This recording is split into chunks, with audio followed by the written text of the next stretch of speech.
If you've deactivated your Facebook account by mistake, here is how to get it back in less than a minute. First, open the Facebook app on your phone or go to the Facebook website. Now, if you see something like Continue As with another Meta account, tap on Log into another account.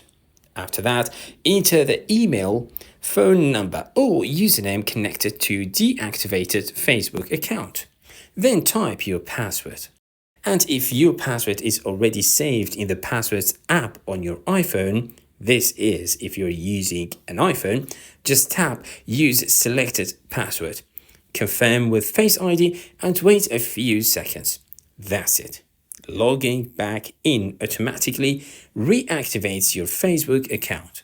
Your profile, photos, friends and posts should all come back just like before. And remember, this only works for deactivated accounts.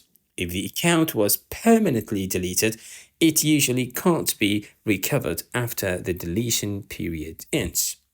Done. Your Facebook account is active again. Don't forget to like and subscribe for more quick iPhone and social media tips.